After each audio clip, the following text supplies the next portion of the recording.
No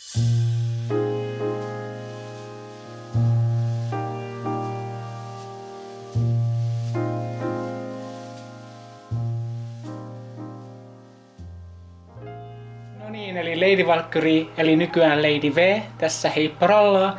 Ja tervetuloa taas tänne Kolmas keittiö auringosta kokkiohjelmaan. Ja tänään on sateinen päivä täällä Koivukylässä, Vantaan ihanassa puistomaisessa kaupungin osassa. Laila-Annikin luona. Kyllä, ja Laila-Annikki on käynyt faceliftissä tai jossain, kun hän ei nyt halua tulla tähän filmille. Ja tänään me tehdään enchiladoja. Tämä on siis meksikolainen ruoka. Ja siihen tulee siis maissitortilloita, enchilada, tomaattikastiketta. Ja meillä ei ole maissitortilloita, mutta me tehdään nyt sitten vehnätortilloista. Ja eiköhän lähdetä sitten esittelemään näitä raaka-aineita.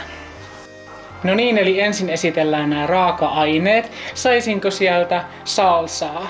Eli tulee tällaista meksikolaista salsaa. Tää on ihan valmista, kun ei jaksettu tehdä. Ja sitten jauhelihaa tietysti. No niin, tässä on 500 grammaa naudan kevyttä jauhelihaa. Siitä tulee hyvä täyte näihin. Sitten punasipuleita.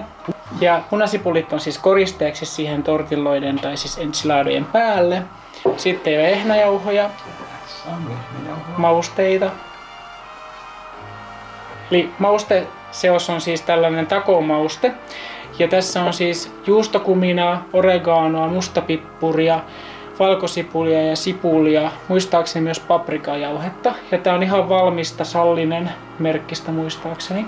Sitten kun me tehdään se enchilada kastike, niin siihen suurusteeksi jauhoja ja öljyä.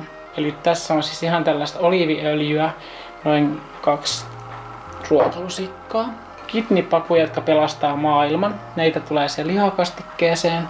Sitten niitä töhnäpapuja. Eli nämä on tällaisia refried beans tai jotain.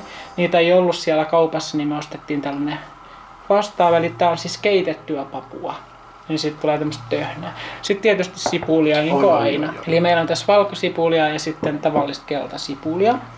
Ja sitten lopuksi koristeeksi laitetaan korianteria, joka on vähän nahistunut, kun tässä meikatessa meni niin kauan aikaa ja tää pilkotti jo etukäteen. Eli meillä on Santa Marian näitä pehmeitä tortilloita.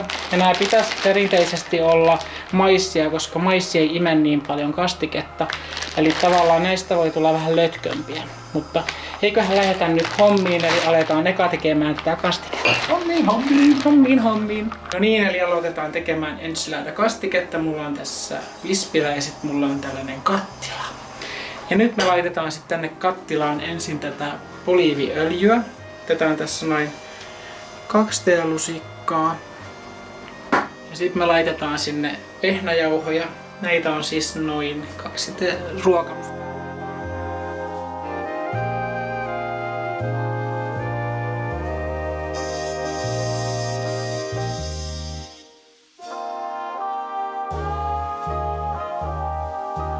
Sen pitäisi nyt noin 1 minuutti kypsyä siinä. Meillä on siis tässä nyt teflonissa metallivispilä, niin se ei ole kauhean optimaalista. Mutta kun ei ole silikonivispilää. Eikä tule. Kyllähän tässä alkaisi vähän valkoviiniäkin tekemään mieli. No niinpä. Sellaista HD, helppo dokata viiniä. Se oli uusi termi, mikä me opittiin eilen alkussa. HD-viini, helppo dokata. No niin, nyt näyttää siltä, että tänne tarvitsisi laittaa vähän nestettä. Eli sinne tulee siis 0,5 litraa kanalientä. Ja me tehdään kanaliemi nyt tällaisesta kuutiosta, niin eka laitetaan tää vesi. Koko ajan sekoittaen, ettei tule paakkuja.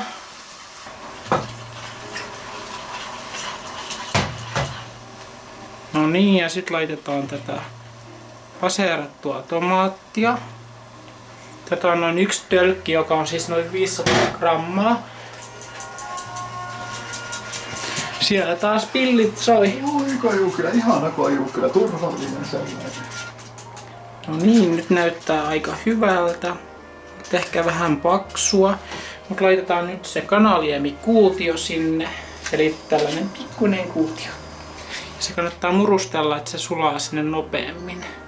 Sitten tätä levyä voisi vähän pienentää, koska se muuten palaa. Eli nyt sitten päästään itse asiaan, eli maustamiseen. Ja nyt laitetaan tätä takomaustetta. Ja laitetaan sitä tänne noin 2 ruokalusikkaa. Sitten sekoitellaan. Sitten olisi optimaalista antaa hautua jonkin aikaa, että se tomaatin maku vähän pehmenee. Ja sillä väliin sitten aletaan tekemään sitä jauhelihakastiketta tai itse asiassa täytettä.